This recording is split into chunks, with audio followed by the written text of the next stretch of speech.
Par contre, si on devait demander à ChatGPT quel personnage a le plus influencé l'histoire, il pourrait tout à fait répondre Jésus-Christ. En tout cas, le mettre sûrement dans le top 3, je pense. On fera le test, peut-être. Voilà que le Christ est devenu un influenceur, maintenant. Manquait plus que ça. Voilà, c'est fou, hein, il a influencé le monde, en fait, positivement. Et je crois qu'être disciple de Christ, c'est aussi influencer positivement le monde. C'est le but.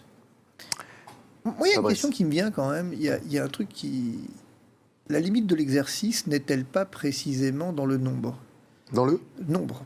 Ce que je veux dire, c'est que je pense à cette phrase du cardinal Lustiger qui disait « On n'évangélise pas des foules, on évangélise des hommes ».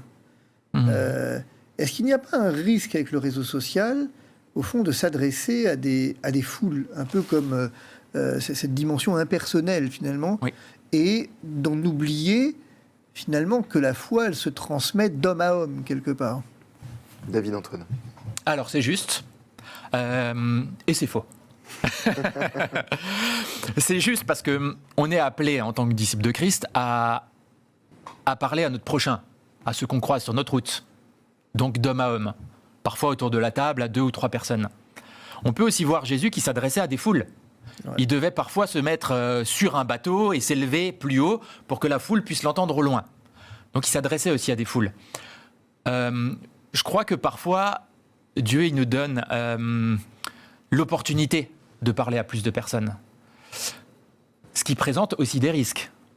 Parce que tu n'as pas le suivi de chaque personne, évidemment.